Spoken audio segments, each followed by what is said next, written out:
This meeting.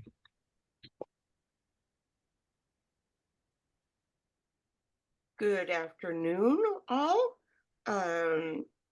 Welcome to the Nevada Statewide Independent Living Council for April 11th, 2024. It's 1 o'clock and we'll get started.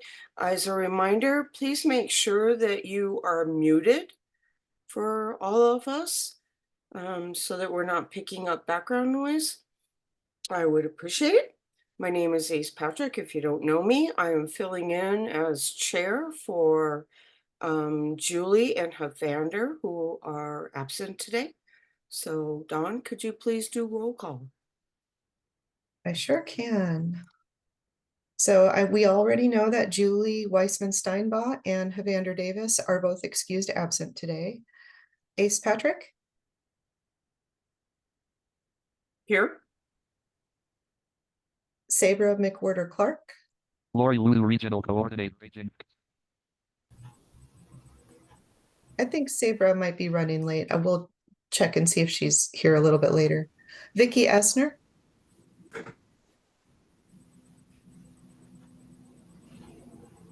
I know yesterday Vicki was here, but she had trouble unmuting and issues with her camera as well. So let me just double check. And I do see her name here, so we can count her as present.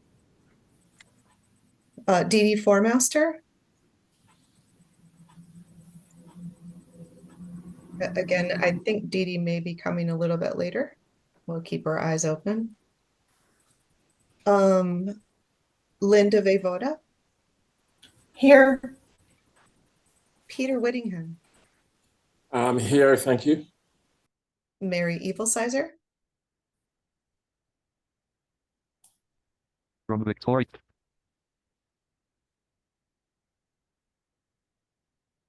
Oh yeah, Vicki just said she is present, cannot unmute in the chat. That's kind of what I thought.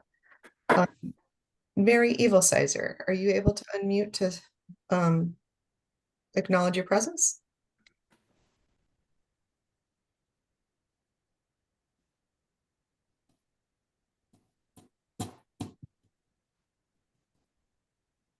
I see you've unmuted, or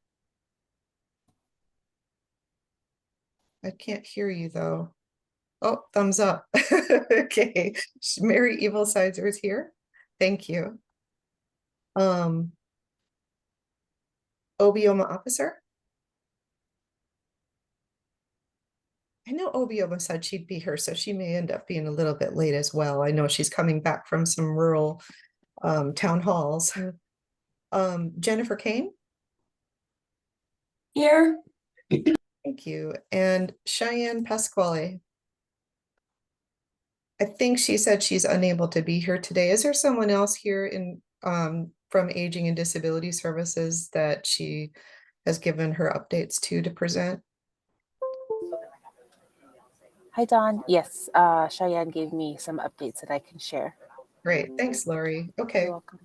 That's it. And we do have quorum, Ace, and everything has been posted. Great. Thank you very much, Dawn. I'm sure everybody's surprised to see me back in the seat of the chair because I was surprised. So anyway, let's start with public comment. And Dawn, if you would be so kind to read what we need to read for public comment, I would appreciate it. Okay. No action may be taken upon a matter raised under. Carol, family to everyone. Carol, before I start this, Carol says, please remember to state your name when you speak. Thank you. Yes, Carol is being gracious enough to take minutes for us today, and she's not as familiar with everyone. So if we could all remember to say our names. I know I'm bad at it too, but we'll try to remember. Okay. Public comment. No action may be taken upon a matter raised under public comment period unless the matter itself has been specifically included on an agenda as an action item. To provide public comment telephonically, dial 1-253-215-8782 US Tacoma. When prompted to provide the meeting ID, enter 929-904 1434 and passcode 707401. Comments will be allowed at the beginning and end of each day and will be limited to 3 minutes per person. Persons making comments will be asked to begin by stating their name for the record and to spell their last name and provide the secretary with written comments.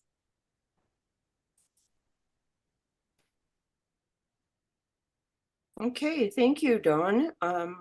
Again, Oh my, hand now raised. can somebody, whoever's unmuted, So this is Dawn Lyons, Ace, that's Cindy Swanson. She has her hand raised for public comment. got it. Okay, sorry about that.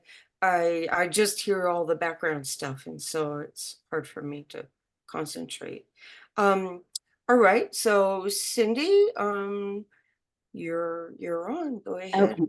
Thank you. And as soon as I'm done talking, I'm going to mute myself. So I promise you won't hear another word from me. Thank you so much for this opportunity. We generally have some of the top minds at our meetings and the most knowledgeable people. And I want to share something with this group that was new to me. And I think that I'm in a lot of webinars and follow a lot of different listservs. And this was a bit of a surprise for me. In Nevada, there's what I consider to be a very fabulous kind of housing situation. It's called host home. And a person can become a host home provider. I think its official name is SLA, supported living arrangement. And as a point of self-disclosure, my husband and I are host home providers for our son, and we've built relationships with other host home providers who are not family members. And this past month, the people that I know, as well as us, have had their funding cut. One family, one gentleman considerably, he's supporting a woman who uses a wheelchair and has some physical needs, and he's been cut $500. And so it matters less with a family member because we're still going to support our son, but it was quite a nice opportunity to take advantage of this opportunity. And I want to point out, in the whole wide world of disabilities in the United States, where do we think we're going to get more professional support when we're actually cutting funding? And I know you can't get responses or anything here, and I'm not asking that. I don't want to put anybody on the spot, but to me, in an era when we need more support and we're not getting it, and we're cutting the financial benefit to that, I'm not sure where we're headed as a state. And with that, I will close. I will thank you all for listening and for having this meeting, and I will mute myself now. Thank you. Ace, this is Dawn Lyons. May I ask Cindy a question? Sure, Dawn, go ahead. Yes. Cindy, thank you. Cindy, I was wondering, are you talking about waiver sponsored home host homes, or are you talking about funding through another source that's been cut? You know what? We're both a bit confused because we're not sure. We were approved as host home providers in like in October, and it was 6 months later that Adam got approved as a waiver host home, no, but home and community-based support. So for about 8 months, we were strictly host home providers. And I guess the money goes to an organization called Dungarvan, and then Dungarvan pays its host home providers. So I think that would be another thing I'd like to find out is the organizational chart for who's doing what and where the money's coming from, because we ask and we're having some trouble figuring things out. So in answer to your question, I'm not really sure. I think it's Medicaid money. Thank you. Thank you. Thank you for the question, Dawn, and thank you, Cindy, for that update, and maybe somebody else has more information. Is there anyone else that would like to give public comment?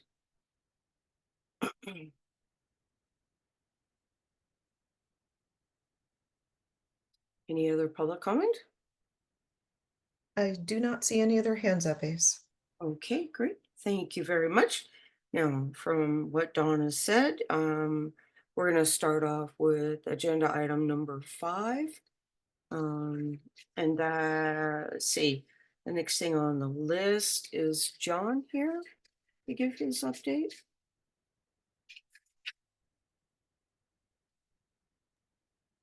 This is Don Lyons. I do see John in the participant list. He may just be having trouble unmuting. Okay, we'll wait for him. Hi, John, are you there? This You is ready to John. give your update from the ATIL program? You bet. Sorry, I couldn't find the right screen. I got lots of screens up. I'm gonna leave my screen down because it triggers a series of events that usually lead to you guys not being able to hear me. But so Not a problem, John. Go ahead. historically, I've provided a multiple page of all of the data. I can provide that to anybody that wants the data breakdown for the AT for Independent Living program. For those, I'll just start from the very beginning, because there might be people that aren't aware of what the program is. It's a long-term, about 30-year program that's existed. It's called the Assisted Technology for Independent Living program, that was created through the SILC back at that time in the centers to fill some of the immediate gaps that happened for essential daily living and people with disabilities, and it was primarily focused in the realm of physical disability initially. But it's really now to look at those essential daily living tasks that still exist, barriers to accessing the home, bathing, toileting, eating, and applying assistive technology solutions to those. The program has changed quite a bit since I've been involved in it, about 20 years now, a little over 20 years, I guess. Where the lion's share of the funding is state funding, about $1.4 million. Historically, when I first started, the program was only funded through the SILC and through the Assistive Technology program, and I think a tiny bit of state money and maybe some other stuff. Anyways, that's kind of the background. The historic reports I've provided are a lot of data of what those independent living goals are. With the highest percentage are usually involved around self-care, bathing, toileting, meal, preparing a meal, eating a meal, those types of things, being transferred or transferring to oneself. And the last time we talked, Dawn had brought something up about making it a little bit more personal. And thanks, Dawn, for sending me the cart so that I could remember what I was going to do on this report was to make it more personal and really just pick out like a couple of cases and explain what happened in those independent living cases, right? So what I did is I picked one just randomly, opened the data and closed, just selected a person that we would look at their independent living case and see what happened or where it's at, whether it was active or closed. And then the other one I picked slowly because of a comment they made on the survey that they sent in. Anyways, what I was hoping to do is really to start from where we engaged with these consumers and what they called about and what that led to in this program. And I'm hoping that gives that little bit more of that personal understanding of what would happen or what can happen with a consumer that calls for this program and has a daily living barrier and would engage. So I'll start off, and I won't use consumers' names, of course, and I'm not going to get into their disability. I'm just going to, when I say consumer, that's where their name would typically be in this plan or in their independent living goals. So the first consumer we're going to go over is the one I randomly selected. Just picked the name and wanted to follow it through from the time the person called until the case closed. And in this case is still open. But what initially started with the call, and I can track all this data down, the consumer called about looking for a vehicle modification. They were looking for a modification to put some type of lift on an existing vehicle, so they could transport a wheelchair to transport the consumer. Is actually the consumer's mother had reached out for that initial piece. But what transpired after that's interesting when you really get to looking at the case. They called for a vehicle modification, but their number one goal became a goal that said, I would like to gain the ability to bathe more independently. So they called for a vehicle modification after some engagement with the program. Their number one goal ended up being this ability to bathe more independently. The number two goal actually ended up being that transportation and mobility goal. The third goal that came up was the ability to communicate more independently. So I looked into that a little bit and tried to understand, well, what was going on there. The consumer said that they had an iPad and were given a fairly simplistic software for the iPad, but she wasn't able to use the device, and she had no ability to request the device because it wasn't mounted to her wheelchair. So let me explain that a little bit more. You've got an iPad, you can't communicate, and they can't mount it to your wheelchair. So how do you ask for somebody to hand you the iPad so that you can communicate? Interesting. So that ends up being an independent living goal. It said in there that wasn't available through the school district, obviously because if the person wasn't in school, they're not supporting that. The fourth goal was regarding access into the home, where the person wanted to be able to access the home more independently, and they had a 3 to 4 inch step. In the end, all of those goals have been met through various solutions, right? The first one, not going to get into the assistive technology that was applied, but I did find it interesting that the communication goal really wasn't an intense solution series. It was a simple mounting device on the wheelchair so that the person can have that communication device right there on their wheelchair. They may need assistance to put it on there, but these were all pretty simplistic solutions. And all of that is a result of somebody calling looking for a lift on the vehicle. So I'm hoping that's a little bit broader of a look at what that is. That's what breaks down into those self-care goals, right? That's what breaks down into a mobility goal or a transportation goal or a communication goal. So that all of those things that happened under that communication goal was for this person to be able to have their communication device mounted to their chair, obtain something that they could have outside of the school system and in place, and all that from that one telephone call. The second consumer is the one that I hand selected, and I was updating when I go through and get all of these surveys that come back from consumers. I'm the one that usually ends up inputting them because I want to see what the data says. I want to see what people are responding and why. And when somebody adds their name to it and a comment, it usually gives me the ability to go and look and see what happened. Some of these consumer cases, I may have a little more involvement because it's required an exception of some sort, right? The cost of the project is over a certain amount of money, and I've had to look at it in a more in-depth situation. We've had some where we're helping somebody transition maybe out of a care facility and back into their own living environment. And so when I see their name on the survey, I want to understand that, right? I want to understand, did they have the perception that these services improved them from going into a care facility? Because that's one of our survey questions. Anyways, and this one did that. The person put their name on there, and they had this comment that they were grateful for the program. It has helped me stay out of a nursing home. And so I wanted to find out what happened there.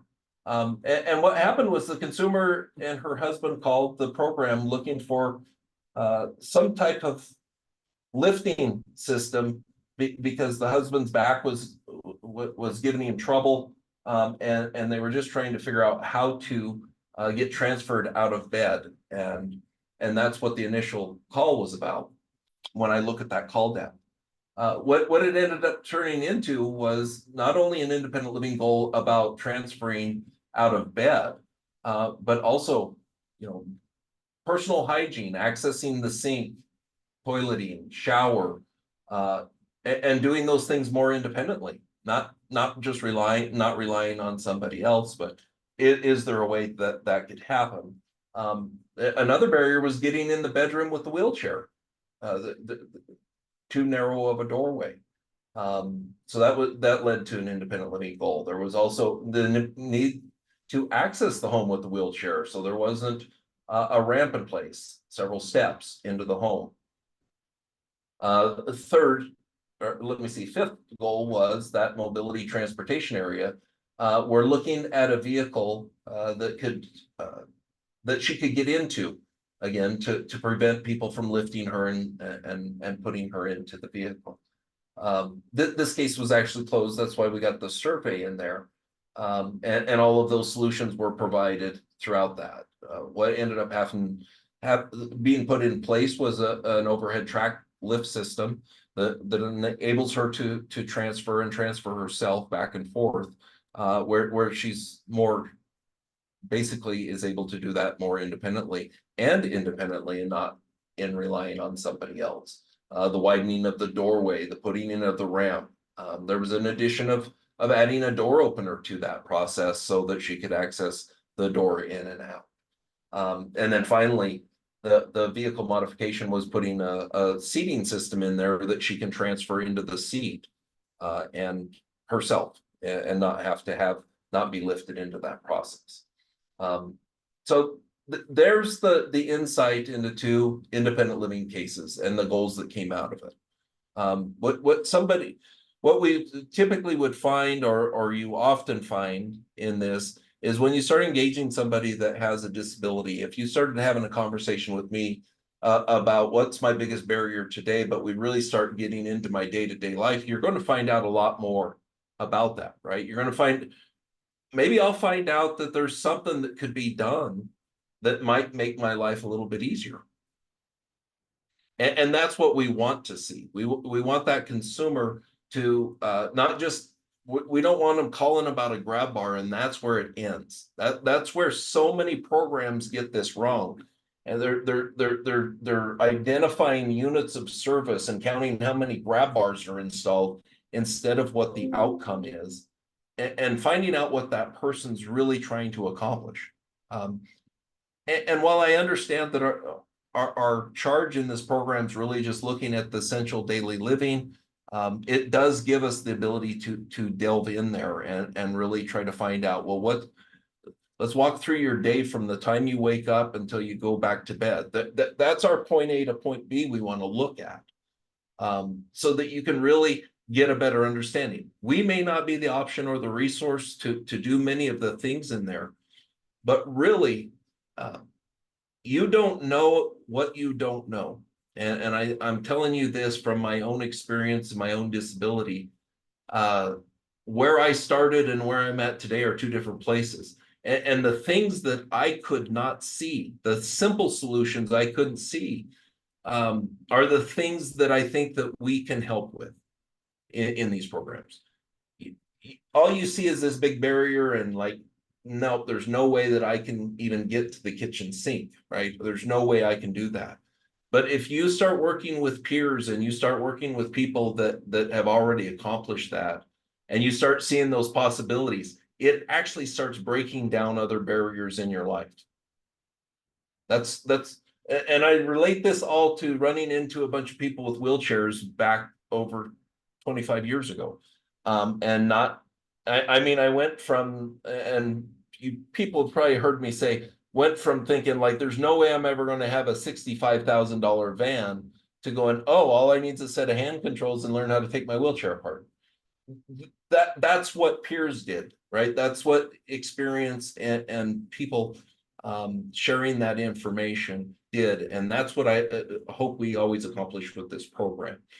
We may not be able to address some of those barriers because they're outside the program, but if you do have a recreational need or something that you're trying to accomplish, certainly it has value, right? We have to understand what's those barriers for you, and maybe we apply it through the AT collaborative or something else. But in the end, that you're able to systematically go through a process and see that there are solutions, right? There's possible solutions. It may mean some different planning in your life, and it may put that goal accomplishment down there 2 or 3 years down the road. But ultimately, that's what I went through. I didn't like come out of the hospital and then all of a sudden have a job that got me here working, for the state of Nevada. It took several years. It took a lot of different things falling into place to do that. I can look back and say I definitely wouldn't have seen myself here back when I couldn't figure out how to get my wheelchair apart in a car. So, anyways, I'm starting to ramble. Is that, Don, what you were kind of hoping to see, is like breaking down that independent living case for a couple individuals and how that started and how it finished? This is Dawn Lyons. Yes, John, that's exactly what I meant, because I know that the SILC is really excited to hear those stories, specifically about individuals' successes and how that occurred. So thank you.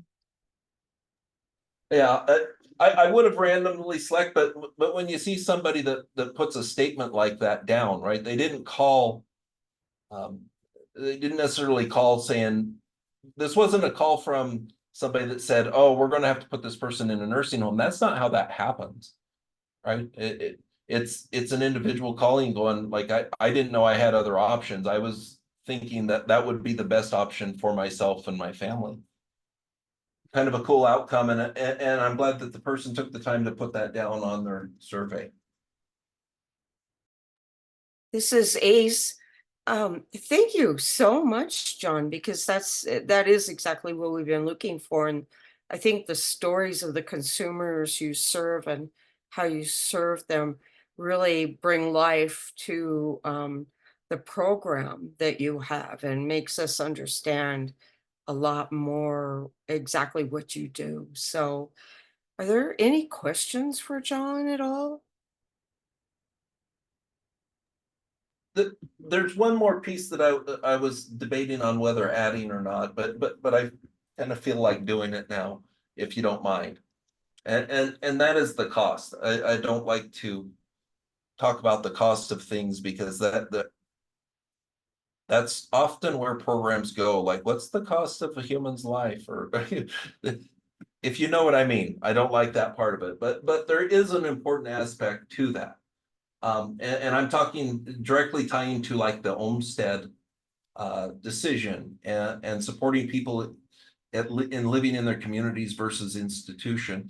And that's where this program really initiated, was this first drive of way back 30 years ago to say it's much better for people to live in their communities as human beings. We're not talking even about cost, but why can't we start looking at it to apply those costs that people are willing to pay to put you in a nursing home and apply them into your community living? And one of these cases, I just wanted to find out because usually this is, when you start seeing a lot of different solutions and a lot of goals in there, it usually means that it costs a little bit more money. And the highest cost of one of the cases that I spoke about, the total cost came to about $42,000, which is very much higher than the average. I think our average is really around $8,000 or $9,000 per case, right? But this one was $42,000. But you know what that means? That's 4 months in a care facility. 4 months. It literally, if this consumer stays in their home for 10 years, you know how much money that saved Medicaid, and do you think we get any funding from that? No. So that's our message, right? That should be our message. Like, look at how long that's going to spread over that person's life, and not only a better impact to her as a human being. But look at how that could trickle back all the way back through the state programs. If we had the amount of funding that it would save this person from being in a nursing home, I mean, hell, we would never have a wait list. Anyways, that's the last little piece. Thank you. This is thank you so, John, and you are spot on. I'm sure there are several of us who have faced what you're talking about with some of those consumers. I know I have. I mean, so thank you again. So are there any questions for John? Ace, this is Dawn Lyons. Mary Evilsizer had her hand up earlier. She put it down because she realized John had more to say, but I'm not sure if she still has something. Oh, okay. Mary, are you there? And did you want to say something or ask John a question? No.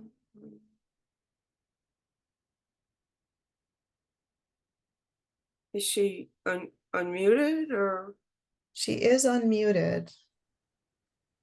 she having some problems? Now Maybe she's technical muted. Maybe she's having technical problems. Or I know yesterday she was.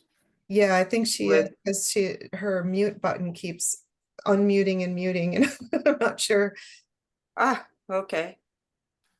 We'll wait a second or two here and see if she comes back. Yes, this is Peter. Hi. While we're waiting for Mary to come back, I have just a question for John. John, are you still there? You bet, Peter, go ahead. Just a question, as you talk about that cost, which is perhaps outside of the normal range, is that a net cost, gross cost that includes administration and salaries, or is just a cost for equipment and direct service to the client?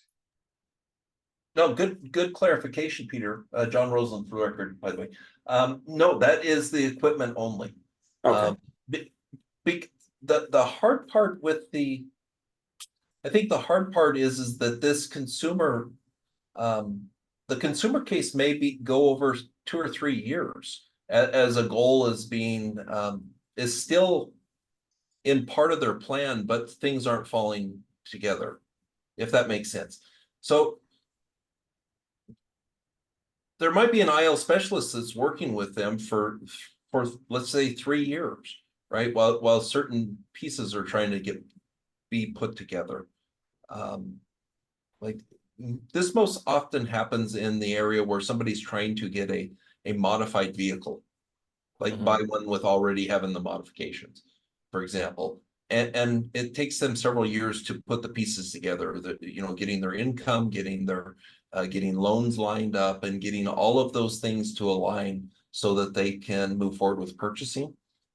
And so that makes it a little bit hard to say what the administrative cost is for that. How many independent living specialists, what staff time was involved in that.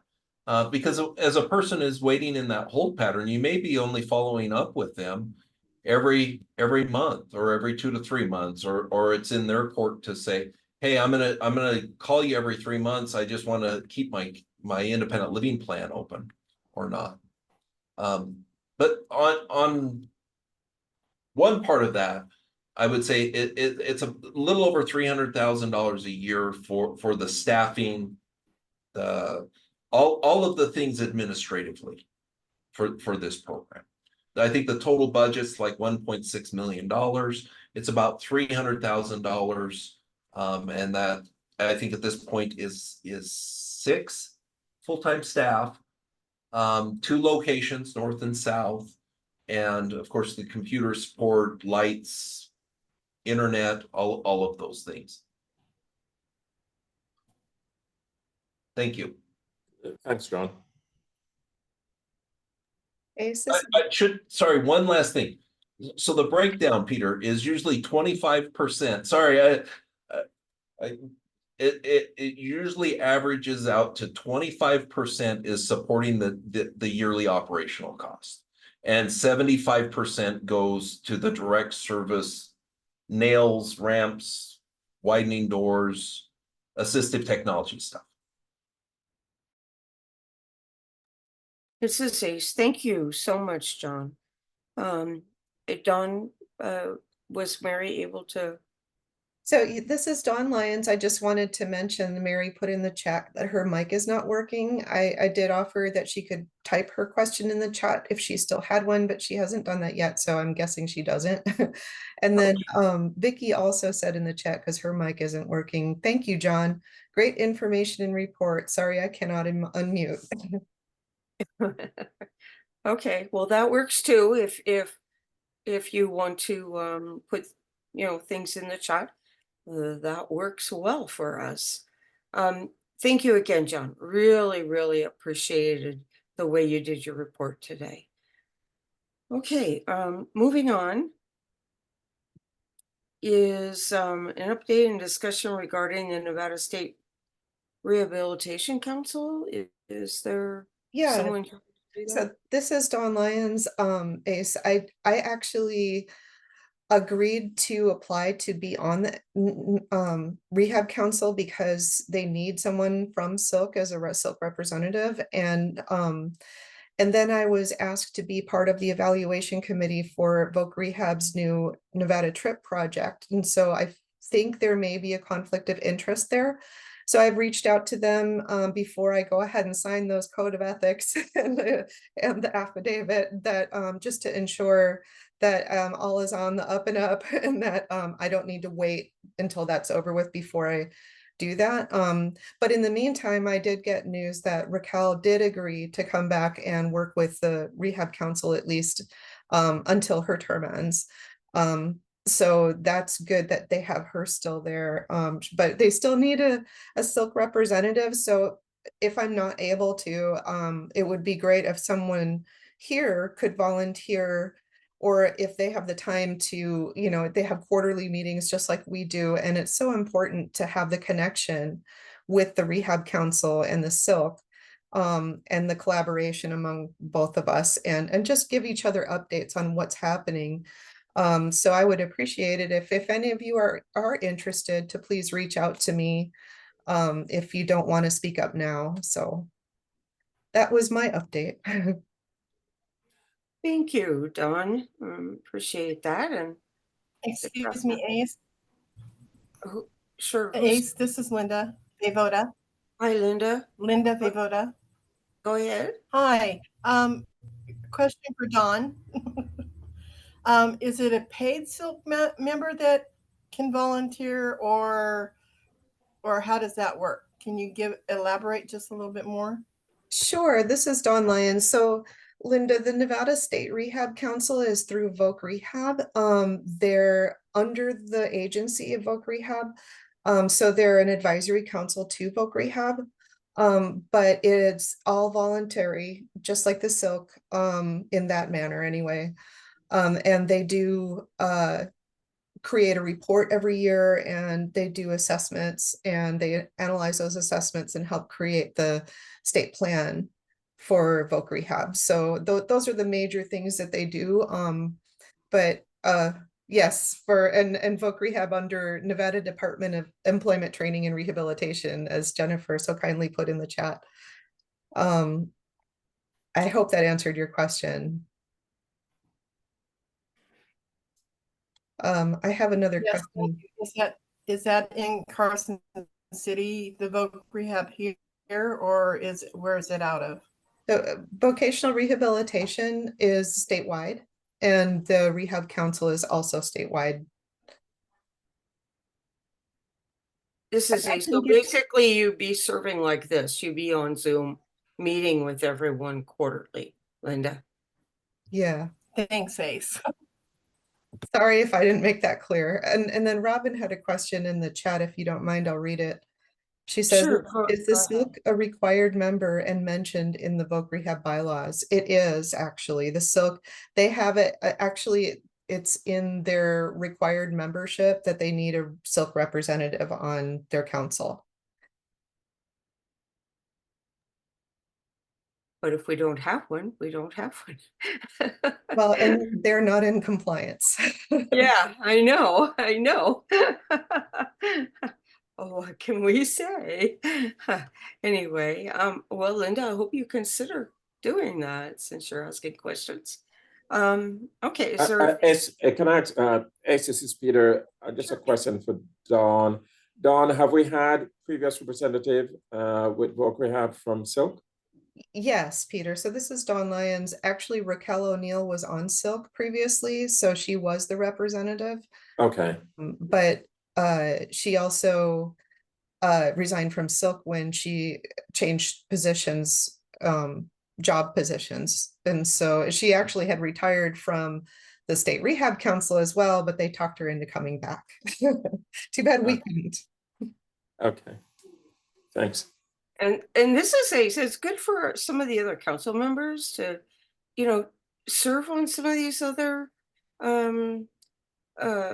councils, commissions, other groups like VR, because Dawn is one person. She's already doing all the SILC stuff. So, with her trying to serve on everything else, it's a lot, and it's a time consuming, and it takes away from her other duties. She already has a lot on her plate. So it'd be good if we had some of the volunteers from the SILC. Just saying. Thanks, Ace. This is Dawn. I wanted to let you know that John Rosenlund has his hand raised. Oh, go ahead, John. I just was going to offer, regarding the Rehab Council, if you don't mind, I would just say that I think it's a good place for people to be involved in. I've been involved once or twice in their state VR plan. So not as a member, but requested at one point to be a member on the front from the assistive technology and independent living standpoint. But I would just say, I would encourage anybody that's wants to learn more and be involved in that. It was a really good experience. You learn a lot about what's going on in VR, a lot of what that law, what required, some of the changes. I would say some of the things that I had kind of like a different perception on and why they were happening. Anyways, I would just encourage people to really consider that, because it was a good experience when I was involved in the planning part of it. And I just wanted to mention that in case somebody's like afraid they might not have the experience. I didn't either. It was a learning experience in itself, but it did lend to being able to speak from an independent living aspect and ask questions that maybe weren't being asked at that table. Thank you. Thank you, John. That was really valuable information and your experience as well. So thank you again for that. So Ace, this is yes, Peter. Peter. Just an added comment. John, I appreciate that perspective. And in fact, in my position as the board chair for an end user service organization, where I can see our members and their interaction and involvement and need for the services of VR, I have a particular interest in that. And so, Dawn, I will talk to you offline about that position and see what else may be needed. But I agree with you, John, that it would be good for us as advocates representing our members and to be involved in the decision-making process that determines where the service goes and the funds that are allocated to those services and really the extent to which our members are being served as promised. And so it's an area that I have some interest, and Dawn, I'll follow up with you on that as well. This is Dawn Lyons. Thank you, Peter. I really appreciate that. And anyone who's interested, just, hit me up in the background and I will give you the information that you need, or I will point you in the direction to get that information. Thanks again for the input, Peter, John, Dawn, everybody. Okay, let's move on then. Updates and discussion. Oh no, yeah, ADSD, right? I'm sorry, trying to remember. Lori, Lori? Okay, I'm sorry, because I can't see names, so I apologize. I'm used to Cheyenne being here and Yeah, no, you're good. Thank you so much, Ace. This is Lori Lutu for the record. Cheyenne did give me some points to share with all of you. And then if you do have questions, most likely I'll need to take note of those and we can get answers back to you for any questions. So the first is regarding our advocacy attorney. So our previous advocacy attorney, Jennifer Richards, she has been replaced with a new advocacy attorney, Shauna Brennan. So Shauna is based down here in Las Vegas. Jennifer had been based up in Reno, but Shauna is down here in the South. We have a new community engagement manager as well. So her name, and I may not say it correctly, so I do apologize to her and all of you if I get it wrong. Sam D'Ambrosia Garcia. She will be working closely with Cheyenne. She does report to her, as well as the regional coordinators, which is my position. And she'll also be working with the various councils and commissions that ADSD works with. Next week, we're really excited that our conference is right around the corner. It's going to be up in Reno next week at the Atlantis. So we are sold out. So that's really exciting for us. We're expecting over 300 attendees for the conference. So it'll be a good size. We have over 30 workshops that are scheduled. So we have 4 tracks. So we have diversity, equity, and inclusion, person-centeredness, workforce development, and innovative collaboration.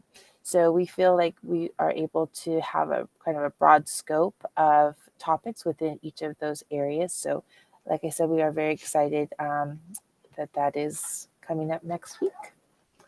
And then the final thing that she would like me to share is that ADSD, we're in the middle of an outreach and rebranding project.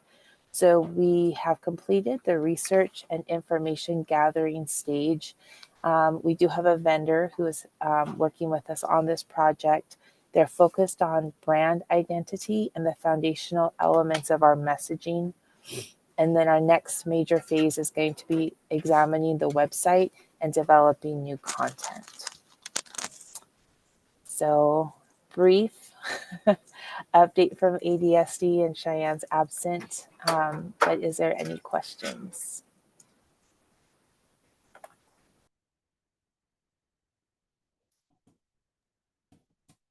Says Don Lyons, Ace. I don't see any hands up. okay, thanks, Ace. Is anyone from the SILC attending the conference? This is Dawn Lyons. I actually have an independent living presentation planned, and I did reach out to SILC members, but you guys were all busy. So John Rosenlund, Scott Youngs, Catherine Nielsen, and Max Lowe have all agreed to participate in that presentation and either be panel members or help present the independent living information itself. So thanks to them. Yay. Hopefully that presentation goes well. I have no doubt that it won't, and that's exactly what I wanted to hear. So thank you for that update. So that's exciting. Look forward to hearing at our next quarterly meeting how it went, with that IL presentation. No one can give an IL presentation like those folks that will be doing it. So thank you. Okay, no questions then at all? Or A hand just went up. oh, okay. Robin Kincaid has a question from the public. Okay, go Hi, ahead. good Robin. afternoon, everyone. Thank you for allowing me to ask a question. Again, I know it's not public comment, but I just wondered if it's possible for this group to get a little bit of exposure to information regarding the processing of regional center applications. Nevada PEP is still getting a lot of feedback that there is some significant delays. Is that something that this group has looked at one point? It was called, I believe, the Clio report. And I don't know if it's still called that because we do change things here in Nevada on a regular basis. But I think this group would be interested, especially for populations that are what we say transition age, I mean, some of the families that move here are reporting significant delays in being able to get a service coordinator. And I was just wondering if that information is ever available through Cheyenne or other of her people that work for her, other staff. And it certainly could be another agenda item for a different meeting. Dawn, I'm not asking for it today, of course, but just was throwing out as we broaden and we all learn together, the more information we know, that we can apply those advocacy skills. So thank you for letting me ask a question.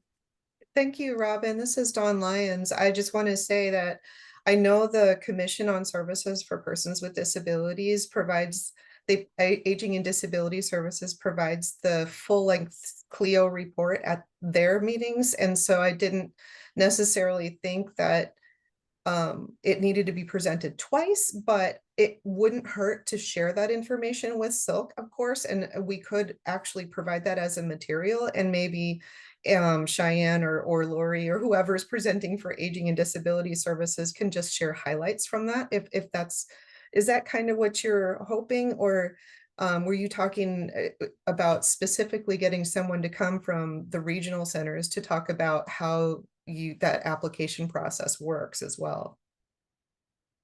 Well, I think it was because like I said, families that move here or families that apply later, we were looking for data maybe more by age. In other words, not looking necessarily for this group to look at how many 3-year-olds cannot get regional center services or are taking extensive amount of time to get them. But I was thinking of more of the individuals in either 18 or older, or even in the transition age, that we're seeing that processing is taking a while. And so if they could just give us some update, if there is no waiting list, in other words, they're all getting a service coordinator on the first day they call, then that's great news. But I think that there are some difficulties in that. And so this group might want to be aware of that. So it will be different than the CLEO report, the standard reporting. It would be different information. Because I think it's not just in Desert Regional Center, we're talking about statewide. Yes, thank you, Robin, for clarifying what you were asking. I totally agree with you. And in fact, I'm sorry, them Dawn Lyons. I also think it's really an appropriate set of data. If there's an issue with it, that we absolutely should hear about that. So I guess we can ask right now, Lori, if you can bring that information back and see if we can get a report on that for the next meeting. That would be awesome. Yeah, this is Lori for the record. No problem. I'll talk with Cheyenne about that for the next meeting. For the record, this is Mary Eagle-Sizer on the phone. Hi, Mary. Yes. Hey, hello all. Hello all. I just want to thank Robin for bringing up that point. Robin, it seems like there has always been a waiting list, especially for new families in the community. I think it would be interesting also if there's any data on how ADSD is perhaps looking, number one, to see if there is a waiting list, how long the waiting list. We get the feedback from families and parents that there is quite a waiting list, but to see if anyone has drafted any possible solutions to address the waiting list. Thank you, Lori. Good report. Thank you, Mary. Yeah, thank you again. Yeah, we're a little more relaxed today, so I'm allowing questions from people who are not on the council.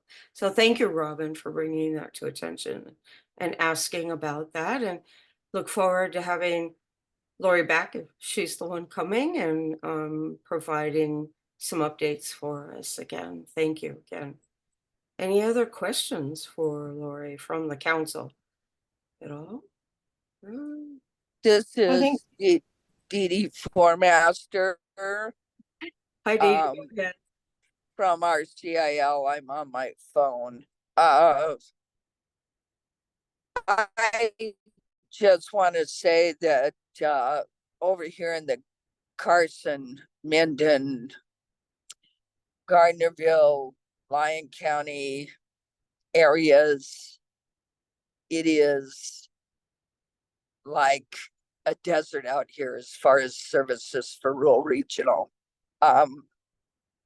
We send them, they get a caseworker, then they are telling me that a lot of times they call back and the caseworker has changed. Nobody knows what's going on. And they never get the services that are needed. And so I think that they may be short staffed. I'm not sure, but it's just kind of not a lot of services are coming out of this area either in the Carson, Lyon, and Mendon Gardnerville areas. Thank you, Dee Dee. Well, that's, Lori, something to take back to Cheyenne and bring back to us again too. Maybe a discussion on that a little bit, as I know there are a lot of issues with a lot of services being provided. I for one am waiting for things, and case managers are always changing, and you know, you're kind of waiting until somebody gets back to you. So thank you, Dee Dee. Is there any other discussion or questions? is Don Lyons. John put a message in the chat. He said, Clio reporting is collected monthly for many programs. The ATIL program does a monthly report still. The information, as I understand it, had a focus on waitlisted services and was looked at through the lens of under 90 days and over 90 days, which was an Olmsted measurement. Also data on the number of consumers applying, closing, and etc. Thanks, John, for that additional information. Yeah, and I can get with Lori or Cheyenne or both in the background to see if we actually need a separate agenda item for that, or if they can give us that information in their updates, or if there's more that's needed in order to answer more questions. Yeah, this is Ace. Thank you, Don. Yeah, because I know even with Enter those audio now unmuted. Mute. Currently unmuted. Alt plus A. people, oh, sorry. Sorry. That's okay. Also, you know, people waiting on PCA services as well. That's still something that is a constant as well, and there's a big changeover with PCAs a lot of times. So yeah, Ace, this is Dawn Lyons. I think we had also asked last time from Aging and Disability Services if they could find out more information about why hours were being cut for PCS services through the waiver programs, and if they could get to the bottom of that and come back to us with some answers about that, because that's what we've been hearing from consumers. I think maybe it was probably forgotten, but if we could circle back with that, Lori, that would be great too. yeah, I agree. I'm somebody who keeps waiting, and also too the list of providers for PCA services taking the waivers is constantly changing, so you never know who to call. That's the other thing too. I ask for a list, and before I know it, those people are no longer doing it, and I'm gotta ask again for another, you know, list of people who are providing services. So yeah, that'd be great if we can circle back to that as well. Thank you, Don. Okay, and anything else for Lori? Okay, seeing nothing else here. Updates and discussion regarding employment first. Was that gonna be? That's me again, I think. This is Dawn Lyons. Okay. And we do have Dr. Cosgrove here too. So Dr. Cosgrove, feel free to chime in if you have anything to add. I think she's still here anyway.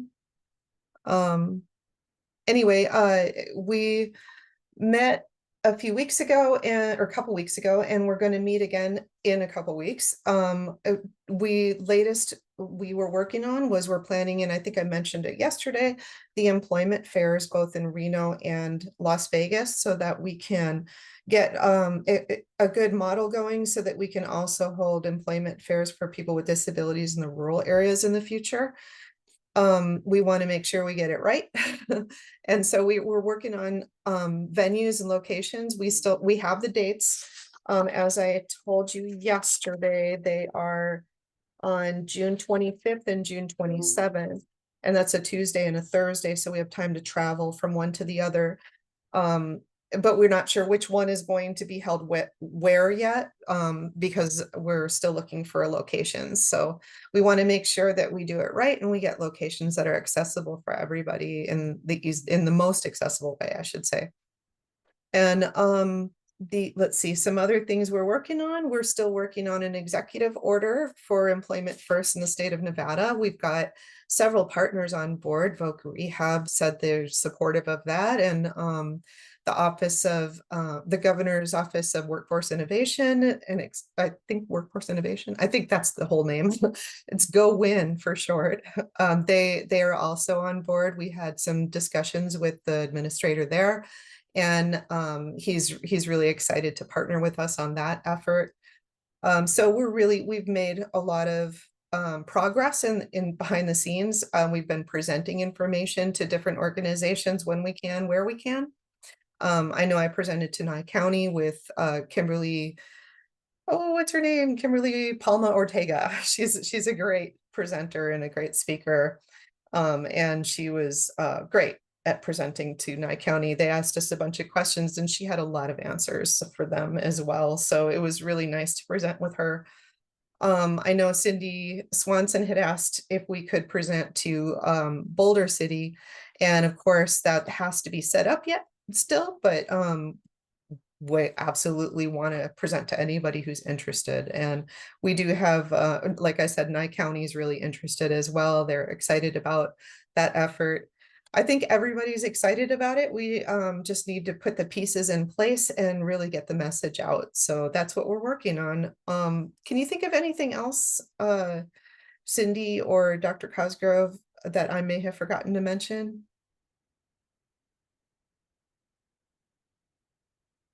Oh, Cindy, you're muted.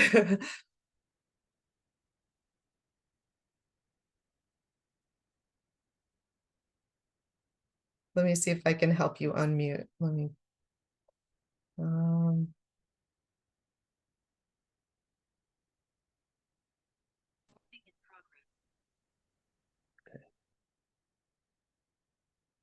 It's not letting me ask to unmute. Carol, you're able to co-host. Are you able to ask Cindy to unmute by hovering over her name in the participants list? It's not working for me for some reason.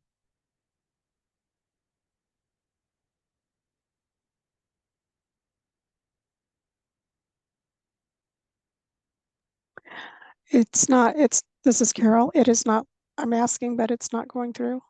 Okay, yeah, there must be some kind of an update that's needed from Zoom apparently that we haven't done. So we'll have to, Cindy, if you want to put something in the chat to add to that, that would be wonderful if you could do that. If not, you can just tell me later and I'll share that information with SILC and after the meeting. Robin, did you have a question? Yeah, if you don't mind, I'd like to ask a question. This is Robin Kincaid.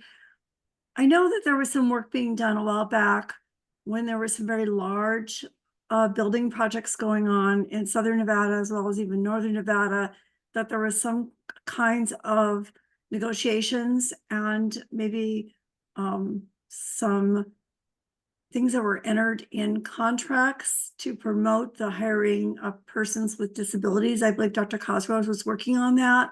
My question is that as we obviously go into, we're in 24 and 2025 and further on, you know, there seems to be a lot of potential of large building projects occurring in Nevada.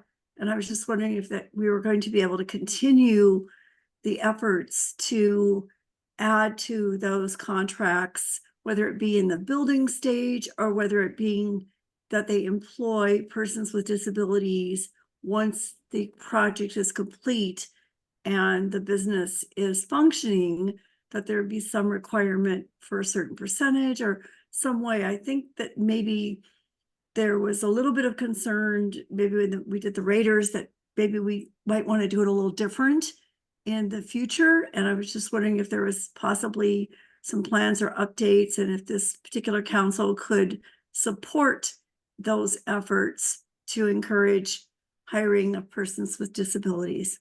Thank you. Thanks, Robin. This is Dawn Lyons. I don't know the project that you're talking about, and it does look like Dr. Cosgrove had to leave the meeting. But I can ask her to reach out to you with that information just to update you. I do know that the SILC is very supportive, and I am a member of the Employment First Coalition. And if you're interested, I can also send you invitations to those meetings as well. They're very informal. We're not a formally established coalition, so we can meet and do whenever we want, even at the last minute if we have to. So we've been able to get quite a lot done because of that. So yeah, I'll include you on that invitation list if you're interested. This is Robin. Thank you, Dawn. I think that's fine. I do think that the SILC, though, again, would be interested in learning more if there is someone actively working on that behind the scenes. A lot of that sometimes is behind the scenes work, and certainly there are probably politics involved in some of that. But it sounded really like a creative avenue to open up more opportunities for persons with disabilities. So I would think that the opportunity could be here for Nevada to try to improve those numbers. Thank you, Robin. This is Dawn Lyons. And again, yes, I'm speaking for the council, but I'm confidently speaking for the council that we're interested. And that's why we give these updates on the Employment First Coalition and their efforts and what's going on in that community and that scene. I did know that we were having conversations about the stadium and having more people with disabilities involved in the planning of those things, including employment opportunities, you know, whether or not there's transportation available to those places and things like that. And so we were having those conversations for several years, in fact, and that was brought up with some of the disability forums that Assemblywomen and Leslie Cohen were offering back, you know, a couple sessions ago.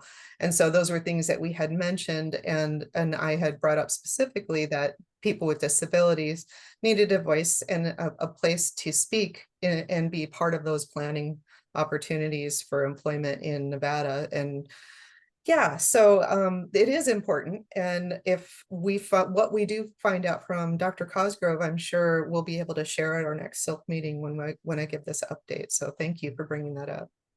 Dawn and Ace, this is Cindy Swanson. My husband finally got me unmuted. I think it was last month, the Nevada Governor's Council on Developmental Disabilities had a fabulous webinar from the folks in Colorado talking about work, and the whole idea of employment first goes way down, I guess, to grade school, middle school, high school, and knowing that your individual or you is going to work. And they talked about the public benefits, the work incentives, and actually, this is kind of a shameless plug for the Silver State Self Advocates Conference in August. The Colorado people are going to do a presentation on what that means. And I think for an awfully long time, folks with disabilities have been kind of discouraged from working because they're going to lose SSI and all that sort of thing. And well, that is true to a point. There's a long runway to losing that. And then the precipice to that, or I guess the threshold to that, is that if you work enough, you get on SSDI. But it's fairly, I'm not going to say it's simple, it's fairly complicated. But the fact that an individual with a significant disability can work and then finally get on Medicare and then SSDI is the journey that folks can take if they're well educated. And so if we can kind of keep an eye on what's going on with that Silver State Conference in August and look at those good people from Colorado who are doing it expertly. Other states are doing it too, but they're the ones that are coming to the conference. But it's very important. I think it's good that professionals, people in these councils know it, but families need to know it as soon as they get a diagnosis and start planning properly for their people to actually work. And I'm kind of a person that believes she has 3 kids. I've got 3 kids, and it doesn't matter if you got a disability or a boy, you're going to work. And figuring out what kind of support people need to actually work. And it's a fascinating journey, but I think we can make that happen so long as everybody from families to self-advocates to teachers to those good folks on this meeting know that. And so I think, again, shameless plug for the statewide Silver State Conference. And now I'm going to go back off mute and hopefully you'll not hear from me again. Thank you. Thanks, Cindy. This is Dawn Lyons. Thanks for your additional information. And I can't believe that I left the Silver State Self-Advocacy Conference off of my list of conferences that are coming up because I knew about it and I'm planning on going, but I didn't remind you guys. So if you're interested in going to that one, just let me know. And you can hear more from me. How about that? Thank you, everybody.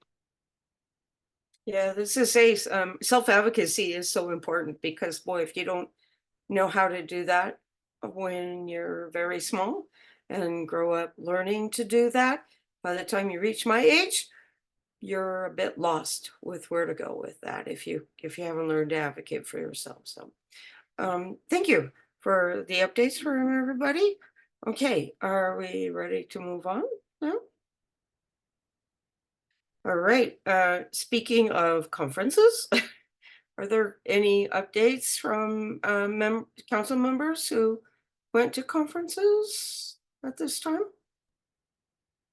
Yes, so I'll start. This is Dawn Lyons. I went to the CEC, which is Center Council for Children's Excellency Council, something like that. Anyway, it's for transition services because we're really deeply involved and heavily involved in transition in the state of Nevada right now as a council. So I didn't have an exact report of what I took away from that conference, but I can tell you it was valuable information. There was a lot of research, a lot of technology that I didn't know about that's coming out.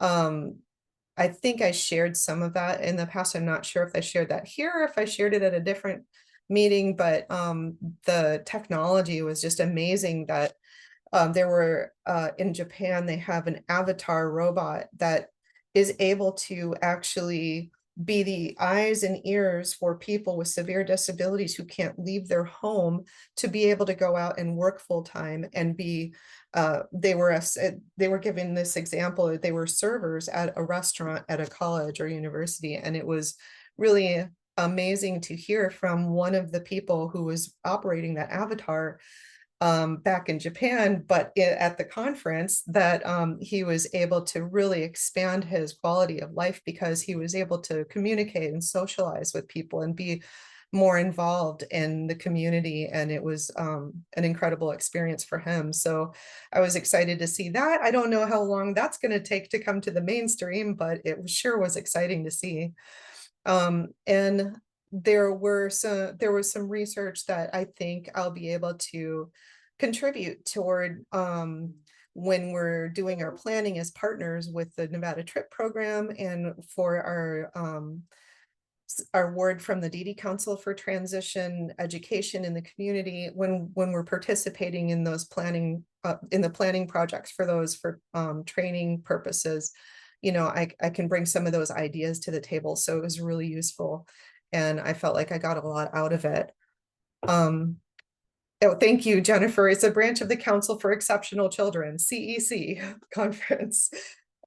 So yeah, it was great. It was in January. And then I did go to the CEC conference in San Antonio as well. And that was in March. So it overlapped with SILC Congress. So I wasn't able to go to SILC Congress, but I got a lot of the same valuable information out of that as well. Let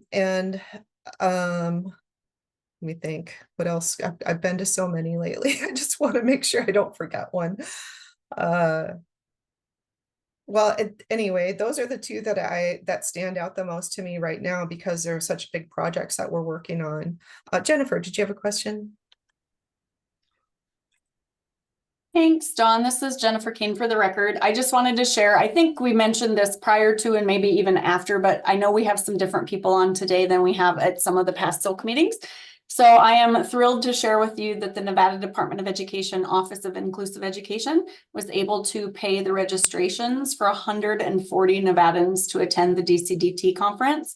We are a state with a relatively new chapter. Our Nevada DCDT chapter is now about 3 years old. So when a large group of rural transition coordinators really pushed to get a Nevada DCDT chapter in our state, they really started to work with the national chapter to say, you know, as a newer chapter, we'd really enjoy an opportunity to host. And so they honored that request and we got to host it at the Silver Legacy in Reno in October. And so I tend to go to the some of the CEC and almost always the DCDT conference. And so I may be a bit biased, but I think it was the best one yet. It was the most well-attended one that they have ever had. It's an international conference, so they have presenters and people who attend not just from across the United States, but from all over the world. And so it really is a wonderful opportunity. They have all of the best national technical assistance centers there and presenting, and a whole bunch of people from across Nevada put in to present about various projects and things that we have going on. We were able, one of our Office of Inclusive Education projects of the last 16 years is the Nevada Student Leadership Transition Summit. We had high school students from Humboldt County School District and Clark County School District who were able to present along with their adult allies, those family members and service professionals that work with them at the schools, about all the work they're doing to have voice in their futures and in their planning through student self-directed IEPs, and how they're creating space in their school's culture for disability pride for students. And so that was really exciting. Michelle Merrill from Vocational Rehabilitation and myself got to co-present on our new formal interagency agreement that we signed in February of 2023. Which we were trying to get to a place of more seamless transition as two agencies working together. And shortly after we signed that in February of 2023, the DIF grant that we're going to talk about up next became available for seamless transition on April 5th. And so it was just like all the stars had aligned. So I can't say enough about the DCDT conference. If you all have an opportunity to attend in the future, it's the best information for those of us who work with transition age youth and, you know, helping students move. It always has been ages 14 and up. And now with the DIF grant, it brings us down to age 10. And so we're getting to look at elementary to middle school transition for the first time ever. That excites me very much because it's such a huge transition for students, going from being with one teacher all day long through all of elementary school to having to move to a campus with usually at least 3 times as many students as their elementary school had, and then navigate through multiple teachers and multiple courses throughout the day. That's a huge transition for any student. And then you add, you know, students with disabilities that have various other needs on top of it, and it just adds layers. And so I am thrilled that we get to look at elementary to middle school transition I've been in secondary transition since 1997 and it's 2024 and we finally are getting here. So I've got less than 10 years to go before I retire, and I'm really excited to be on the cutting edge as a state and getting to do work that will hopefully, the earlier we start talking about transition with students and families, every piece of data we have shows the better the post-school outcomes are, not only in independent living, but also in getting to go on to post-secondary education and training, and ultimately in employment. So this is huge. I know I'm preaching to the choir, but it's exciting. So that is my update. If you guys get an opportunity to go, I just put the dates in my calendar. I know it's next October. I'll drop it in the chat in a minute. what the dates are and where it is. It's a town I've never heard of in a state that I've been to before. So I was like, ooh, I'm gonna have to Google that. So this is Don Lyons. I think that you're talking about the next DCDT conference. The international one is in Chantilly, Virginia. Yeah. And I'm not going to that one because I have a conflict, but if anyone does want to go to that one, do you remember when that is? I think it's in July, right? It's in October. I'll drop it in the chat right now. That's right. That's why. It was because it overlapped with the April conference, I believe. There we go. It's October 16th through 19th. And you are correct, Chantilly. I was like, I've never even heard of Chantilly, Virginia. Have to see where you have to fly into to get there, I guess. Thank you. Sorry, that was Jennifer Kane again. No, thank you, Jennifer. This is Don Lyons again. And I thank you for bringing that up because I did attend that and so did Linda. And we both learned so much there and it was a really fabulous conference. So thank you. And you know, you may have been doing this for a long time and you're one of the experts, but we're just learning. And it was a lot of information and it was very helpful information. So thank you. This is Ace. Thank you so much for that update, Jennifer. So are there any other updates from people who attended conferences between our last quarterly meeting and now, or is there anything? This is Don Lyons. It looks like Jennifer Kane put the link to the conference in the chat, but also I'm just going to call you guys out, Peter, and I think Dee Dee went to SILC Congress and I didn't get a chance to go. So if you guys would tell us how that went, that would be awesome. You want to go first, Peter? This is Dee Dee Formaster for the record, or I can go first, but I guess it's me. The SILC conference was absolutely wonderful. As a matter of fact, I was excited because NNCIL was there. And we did a lot of training. They released this really good packet. Hand me that packet. This one that actually was not too bad. It's in simple language. It's easier to understand. And I got a lot of insight into how the SILC interacts with the CILs and how the national center connects in with the state SILC. And so the connection was amazing once you get it down and realize really what the SILC can do, what they can't do, what the CILs, how the CILs can gather more information so that they can function a lot better.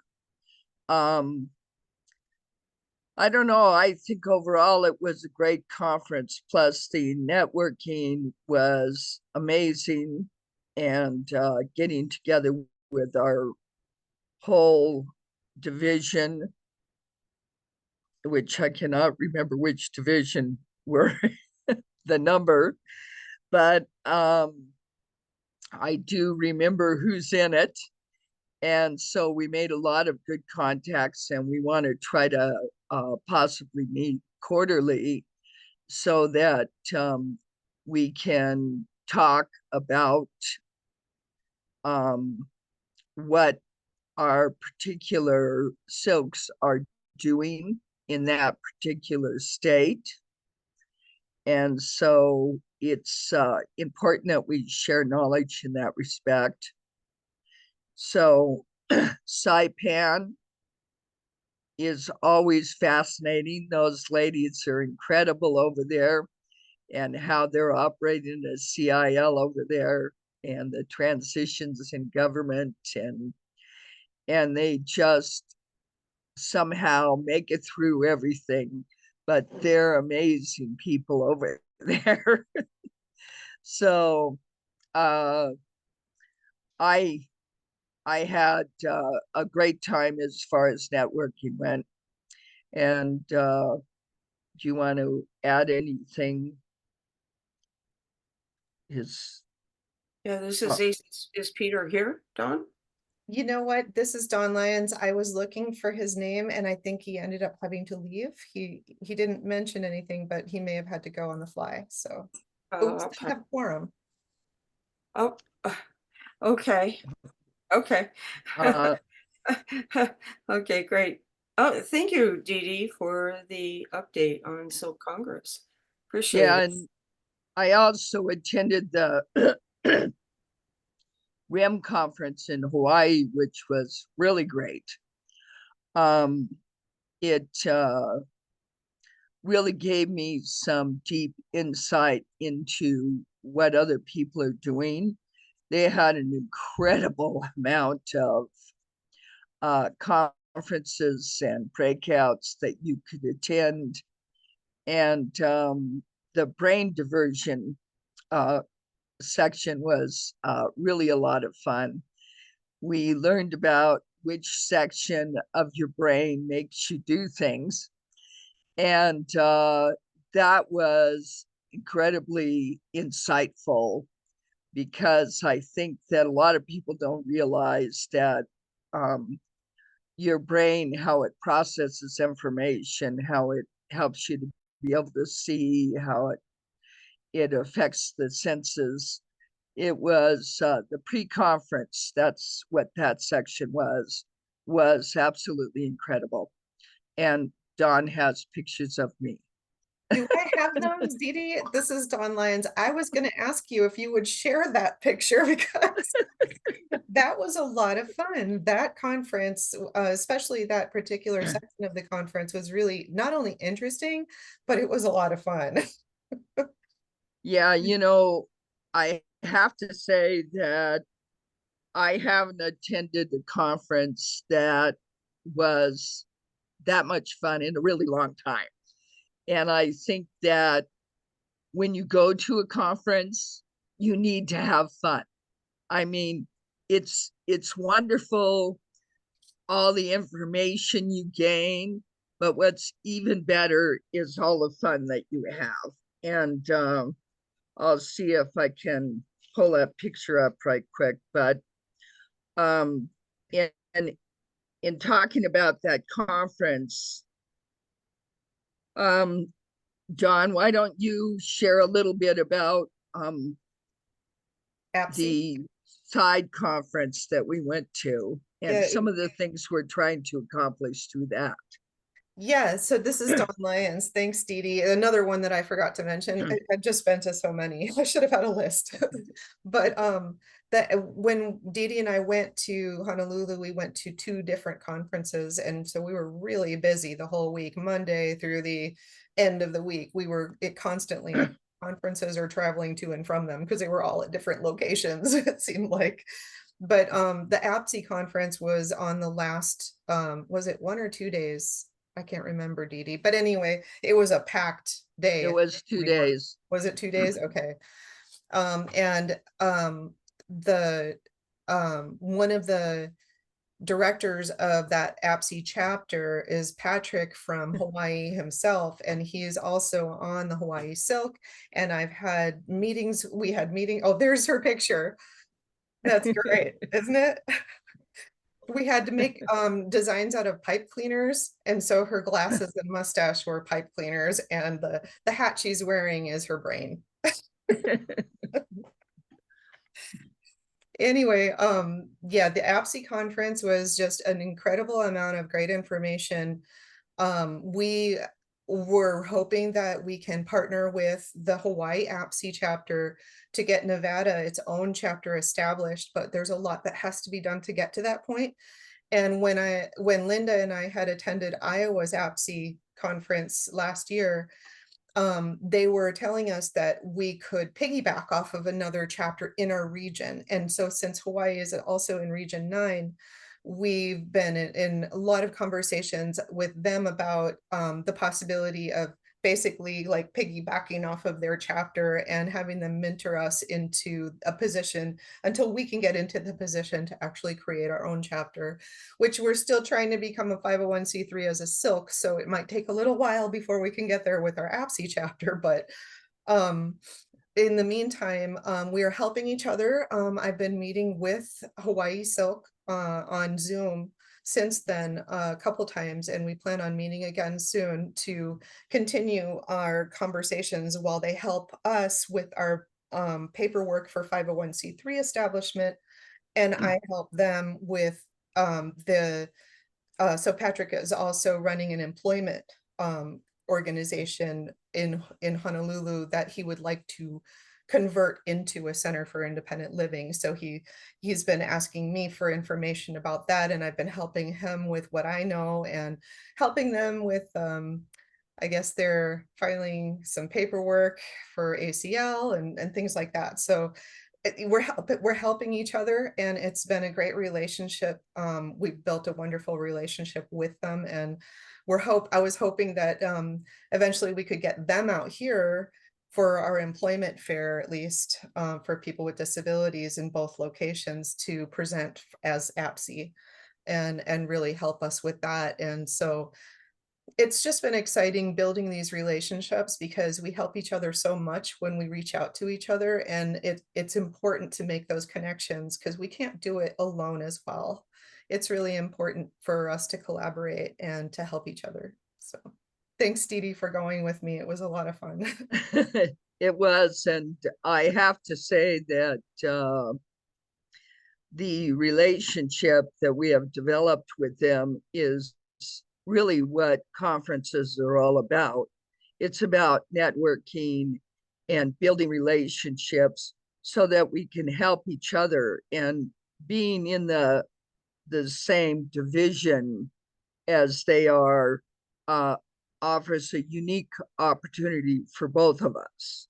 And so that's what it's all about, because we always have to remember that there's a whole world out there, and we don't need to be trying to do this ourselves. Mrs. Hayes, thank you both for those updates. Do we have any other updates or? This is Dawn Lyons. Just one more mention. I know Obioma, she was going to try to make it today, but I guess she couldn't. But she also attended SILC Congress. So maybe her and Peter can tell us about it next meeting and tell us their experience. Sure. That sounds great. Thank you both. And again, a reminder to all of the council members that, you know, if you want to go and attend some of these, please make sure you reach out to Dawn, and she'll get you set up. Okay, do we need to take a break, Dawn, or do we want to power through the last two things here? This is Dawn Lyons. I don't know. How does everybody feel? Do we think we can get through these last two updates within the half hour and still have time for public comment before 2 hours is up, before we hit the 3 o'clock mark? Because we want to make sure we're giving our CART and interpreters enough time for break. Right. So Vicky says she's good. Are we good? We'll get through the last two, and then we can try. At least we'll get close, and then we can take a break if we get too close, right? Yeah. Yeah, because we have until 4, correct? And it's scheduled till 4. But I mean, we've kind of it's been a relaxed day with lots of information, so it's been great and so far. So it's been a wonderful meeting. Okay, so Jennifer was talking about DIF, correct? So so are you giving this update, or is Dawn giving this update, or are you both giving an update, or what? Thank you, Ace. This is Jennifer Kane for the record. I love that our names are no longer attached and it just says what we're going to talk about, because while I am the project director of, so for those of you, I know it's huge and we put it in the chat yesterday and it's in here too, but DIF is what we refer to it. It's the Disability Innovation Fund is the pot of money that this grant stems from. And this particular one involves a whole bunch of us that are part of the SILC. And so while I am happy to take the lead today, I would love for us to model moving forward, especially as we get past this first 6 months that I'm about to tell you about and the heavy lift we have had of the financial pieces and the requirements of all the paperwork that we have been digging our way to the top of the pile. By May, we're really going to get the work underway. And so I'm hopeful even by our July meeting, our next SILC meetings, that it won't just be me sharing information, and that, Dawn will have a SILC update for the DIF grant. And, we have our Northern and Southern Nevada Centers for Independent Living, and even Robin Kincaid, who is here as a member of the public today. Nevada PEP is part of it. And so I'm really excited as we move forward and want to encourage all those folks today to speak up and share as well. But in the interest of time, I'm going to just take us through kind of where things are and where we're headed. So very briefly, for those of you who might not have been at a SILC meeting since we started talking about this, while we will refer to it as the DIF grant on occasion, since that is the foundational source of the money, our version that we wrote for and received just shy of $10 million for a 5-year grant from our federal partners at the Rehabilitation Services Administration out of the U.S. Department of Education. Internally, our Nevada project through that grant is called the Nevada Transitions Roadmap Through Innovative Partnerships. You got to have an acronym. Ours is Nevada TRIP. And we're talking about taking children and transition age youth on the trip of a lifetime. Because as you all know, and again, I'm preaching to the choir, transition is something that happens from the day we're born until the day we leave this planet. And so recognizing that I love the theme of these meetings. This is just slightly off task, but I promise it won't take more than 30 seconds. I've been a member for a number of years of the SILC now, and just the positive place that you all have brought this and the credibility that Dawn has given it as our executive director is exciting. And the themes that we have heard over and over and over again yesterday and today are that we can't do the work alone. And that is in fact what this DIF grant is all about. It's called the Pathways to Partnerships Innovative Model Demonstration Project. And the whole point of the grant is to get us to a place of more seamless transition. The people we serve through the grant are children and youth with disabilities. Children are ages 10 through 13 and youth are those 14 to 24. If you think about the ages of 10 to 24, there isn't a single system that can serve all their needs within that time period. For example, my partners at Vocational Rehabilitation, they don't currently serve all the way down to the age of 10. And under IDEA, the Individuals with Disabilities Education Act, those of us in state and local education agencies, we don't serve to the age of 24. So I think they very beautifully set up these ages to ensure that we couldn't do it alone. If any state had figured out to get how to truly seamless transition, this grant wouldn't exist. It's the federal government's recognition of the fact that they need to give us funds and support and resources to try and tackle this, because on our own, none of us have been able to get there thus far. So we have required partners are the state education agency, that's me. We are the Nevada Department of Education Office of Inclusive Education. Our State Rehabilitation Services Administration is a required partner, that's Nevada Vocational Rehabilitation. Then we had to have some local education agencies on board, our 3 pilot agencies, because we wanted to start our focus in rural and remote rural Nevada. Our Carson City School District, Humboldt County School District, and White Pine County School District. If you know your Nevada geography, those were strategically selected because they are in different regions of the state and they have some similar and some different needs. And so that was intentionally done. However, the first 2 years of the project will primarily be working with the pilot partners, but by year 3, we're planning to roll out to 3 additional districts, and in years 4 and 5, we will go statewide. So we will eventually get to everyone. In addition to children and youth with disabilities, this grant also serves what they call their, we think of it typically as family, but they are expanding the definition of family to include all of the support systems of those children and youth with disabilities. Because as you know, even though we have family members that are part of our support systems, parents and siblings and grandparents and aunts and uncles, oftentimes there are really important members of those children and youth's networks that could be a coach. It could be, you know, someone at their church. It could be whomever. And so I really like that they recognize that we need to support the full network of people that is supporting the children and the youth. And then the third kind of tier of who we are to serve is all of the service professionals who serve children and youth ages 10 to 24. So, you know, just a little bit of work that we have to do. So very quickly, because I know we're short on time, just an update from the last time. The first 6 months of a federal grant, I have never done this particular kind of a federal grant before, nor have I ever received $10 million in a lump sum at once. So this has been a huge learning curve for myself, for our organization. And so we are learning our way through together. So the beginning of this has been all about getting approval from the interim finance committee to bring the $10 million into our state. That happened back in December. Since December, we have been working, there are 10 of us, the Nevada Department of Ed plus 9 other partners associated with the grant. I think it's 4 of those 9 have never received funds through the Nevada Department of Education before. So it's been a huge lift to help get them into our e-page online grant system so that we can get the funds to them so that we can all start doing the work together. So that is still in process, but getting really close. We're hoping by May, they will have funds and begin to expend. And so that is very exciting.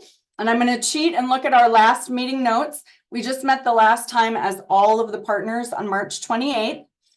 A huge accomplishment for us in March for the 6th. Oh, I forgot to say the other required partner. Oh my goodness.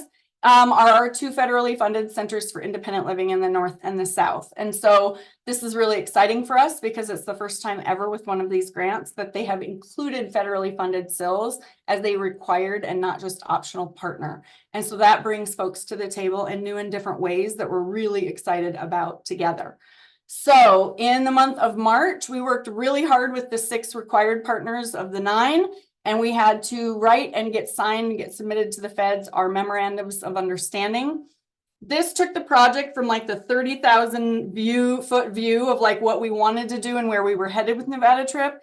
And it operationalized it because we had to put by the month, or excuse me, by the quarter for each of the 5 years, what work we were each going to do, who at our agencies. In the original grant, it just had to say which agencies were doing which parts of the work. This broke it down to which position within the agency. Is it going to be Dawn for the SILC, or is it going to be our Youth Action Council leader? Those kinds of things. So it really took that kind of bigger project and really broke it down into parts that we can measure so we can ensure that we're hitting our benchmarks along the way as we develop the website and the app and start to fill our roadmap with all of the resources for each of those transition junctures from elementary to middle to high school, and high school to the world beyond. So memorandums of understanding, I'm going to give us the gold star. We were the first state to turn in all of them signed before the deadline. So we got a little bit of a gold star on that. And that 100% comes from the fact that every single one of the partners at the table has been committed to this from day one. They talked with us about what the barriers are that have prevented seamless transition.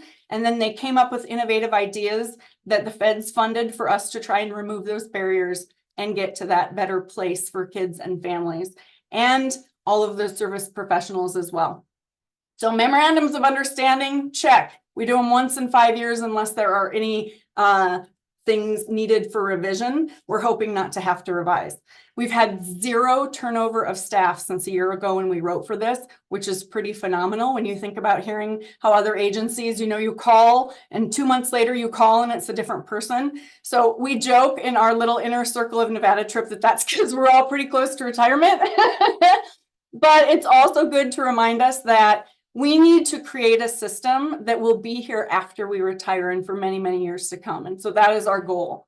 So what is up next? April, right now we're on the 11th. By the 29th and 30th of April, I have to have a cooperative agreement with our federal partners signed and delivered. And then we also have to do our first 6-month semi-annual report. We are laughing about this because all we've been able to do is like deal with the finances and getting our partners. We haven't gotten to do much of the work yet. So I'm not exactly sure. I haven't started the 6-month report. Don't tell anybody yet, but we're on it. I've gone to all the office hours and I know what we need to do. So those are 2 big hurdles we have to get over in April. And then in May, we will really get the work underway because a lot of that minutia of getting a federal grant up and running happens in the first 6 months, and then we're off and running. So what comes next? We did what was called, as part of the grant, we have to have an advisory work group, which are people to help us chart the course and help us tell us if the things that we're building are meeting the needs of those we are to serve, and give us guidance and direction, help us look at the data that we are producing along the way to see if there are any course corrections that need to be made, or if there's more we need to do if certain things are working really well. So one of our first focuses is forming our advisory work group. In addition to having membership from each of the 10 partners, we have to have 10% of that membership be children and youth with disabilities and members of their support networks. Again, the age ranges are 10 to 24 for the children and youth. And so we are looking for some representation.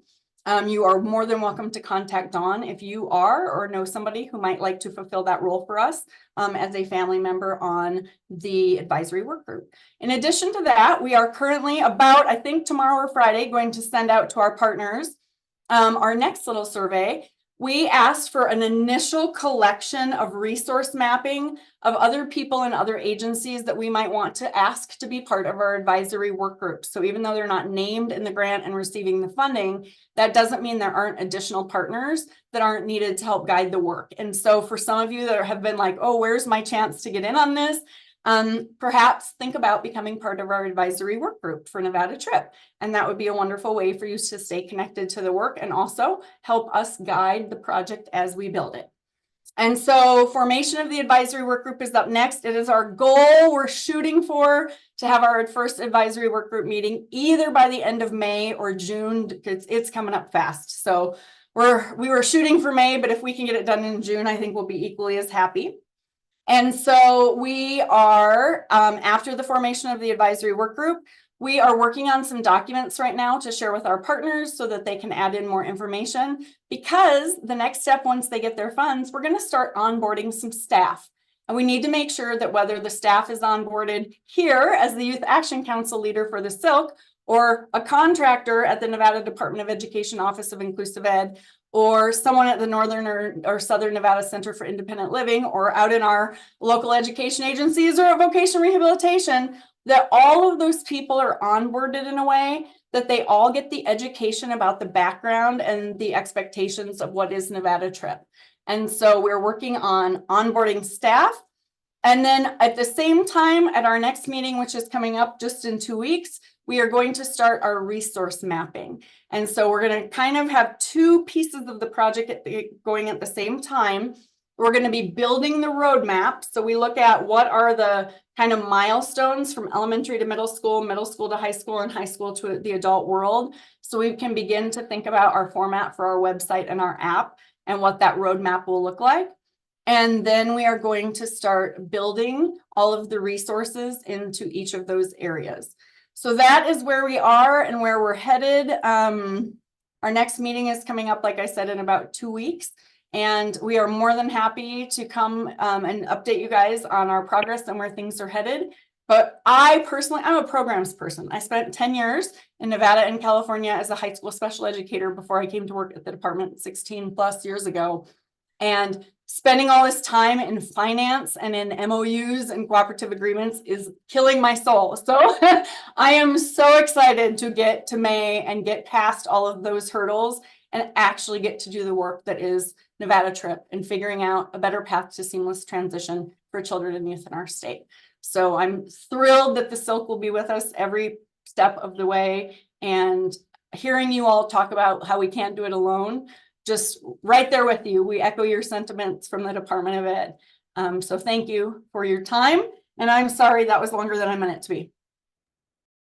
This is Dawn Lyons. Thank you so much, Jennifer. If you don't mind, Ace, I just wanted to ask a quick question, and I don't mean to ask a question that brings any pain, but now that we are established with our finances, how do I go about, and when do I go about asking for a revision? Because now we have to revise it because it's so late, right? Yes, that's exactly what we have to do. So this is a great question. Once you're, right now you're in the status all the way approved through me. I'm not that important. So it goes from me over to our fiscal office, and the grants management approves it all the way up. They do a risk assessment. So you're going to get a little notification of a finding. You've never taken money from us before, which means you're going to look like you're a huge risk for us to give money to, because we don't have any background and history with you. I want to say that to the Southern and Nevada SILs as well. Just be expecting you're going to get a notification that says, hey, we've never given you money before. That's scary. So starting in June, we're going to work with you to like make sure that that's not scary for you or us. So those notifications will be coming next. And then once you get the notification, it'll be approved all the way up to the deputy superintendent for finance, which equals state approved in that ePage system. Once you are there, then you can start expending. And then we'll do a little training with our friend Deb from the grants management unit on how you expend and how you turn in your requests for reimbursement or RFRs on a monthly basis. So we will be right there with you, and we will train you every step of the way. And you've already taken her up on it, Dawn, which I'm encouraging Mary and Lisa to do the same. You know, let her take you in there and literally like walk you through it and do it with you the first time. So we can't possibly get it wrong, so we can get the funds to you as quickly as possible. And then when you start to do it like on a monthly basis and stuff, it gets easier and easier because you just become more familiar. I know right now it's a huge lift because you guys have never even been on ePage before. And now all of a sudden you're supposed to navigate that whole system, and it's overwhelming. But you guys have been great sports, and you've taken us up on the offers for help, which will get us there faster. Thank you. Wow, this is ace. Thank you, Jennifer, for that update. I'm trying to wrap my head around all of that information. That's great. I look forward to hearing more in July at our next quarterly meeting, and the updates that you have for us, and Donna as well. So, okay, are there any other questions for Jennifer at all with what she just it's a lot of information. So between you and John, holy smokes today. So, you know, okay. Well, if not, we one last item, correct? And then Yep, this is Oh, Dawn Lyons, and I think then because I can make it really quick. sounds good. Go ahead. All right, so the Nevada Governor's Council on Developmental Disabilities Transition Grant to Nevada SILC. We are, of course, trying to rehire a new youth outreach specialist, and the deadline to submit resumes is April 23rd, so it's coming up. Went to the Star Fair, and I went to the Miracle Minds conference, and that was all been in with the last couple weeks or so.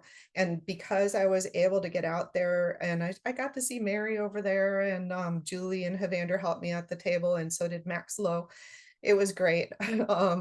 But they had a lot of people involved in both of those conferences. We were constantly talking to people, and I was able to get a lot of our information out about our position and our recruitment. So I already received a couple extra resumes, so yay.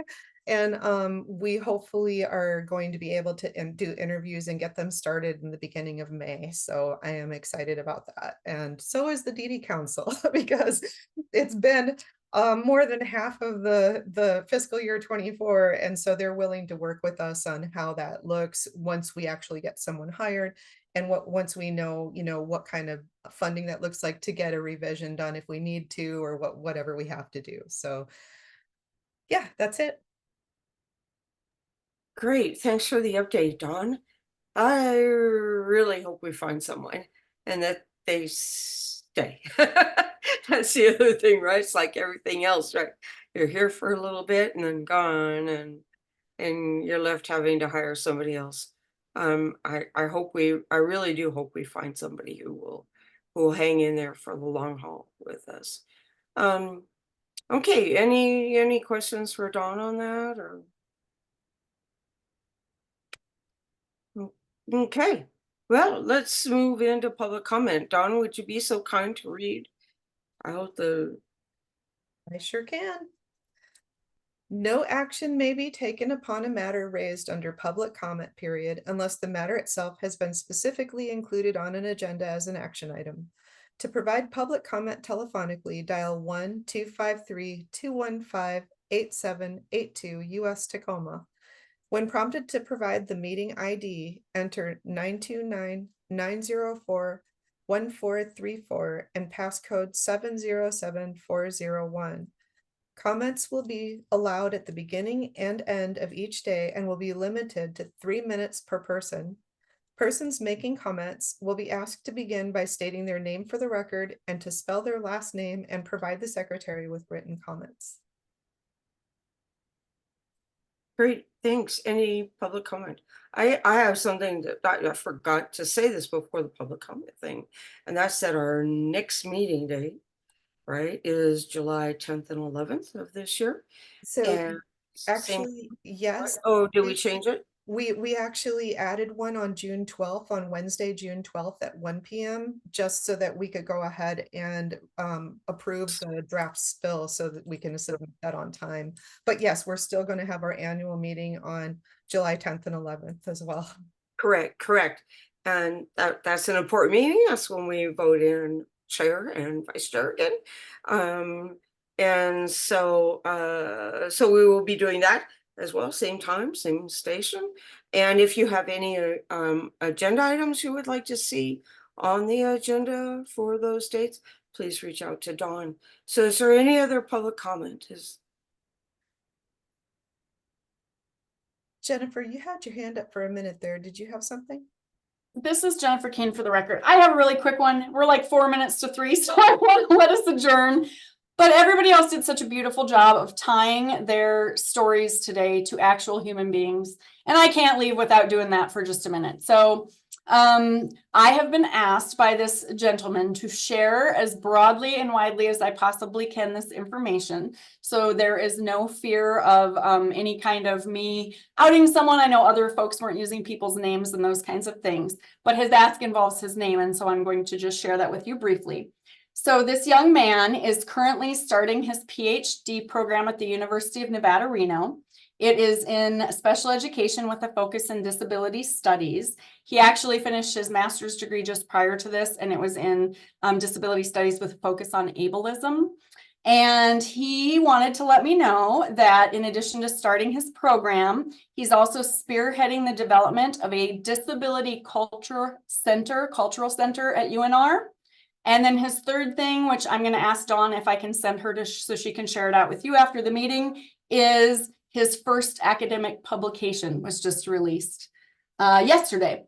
So very exciting. I'm like reading it, I'm taking notes in it and sharing it with you. But he, in addition to everything else I've just shared with you about him, he is someone, I have to get my list because I'll forget something if I don't say it. He has been a presenter at the Nevada Transition Conference. He has been both a panel member and a young adult facilitator for our Nevada Student Leadership Transition Summit effort. He was one of the original people at UNR who brought an Eye-to-Eye chapter to UNR. And he was the first Nevada Think Different diplomat through the Eye-to-Eye program. In addition to that, he is a Paralympic classified snowboarder, and he has cerebral palsy. So imagine what he's overcome to do that. He also has published and authored a children's book, and he's just an amazing all-around human being if you couldn't tell that from that. So what he asked that I do is that I share with all of you his first publication, and that you look for ways that we all talk about in our Transition Summit work, ripples on a pond. You know, each one of us throws a little rock and we each make a little ripple, but we don't always know who that impacts or in what ways. And so he wanted to share his story with us, and then he wants you to think of ways that you all can share it with others in your different capacities across the state regarding independent living. So it has gone to our national partners. It has gone to, yeah, I've sent it. He asked me to send it to everybody, and I'm excited. So I couldn't leave without sharing it with you too. So Dawn, I will send that to you now if folks are interested, and you are more than willing. You can put it up on the website, send it out. I have his written permission that I will send to you also to please share. Thank you. Thank you, Jennifer. Maybe he's somebody who will come talk to us, Dawn, Audio now unmuted. about the center he's starting. Sounds interesting. If he has time and is willing to do that. Any other public comment?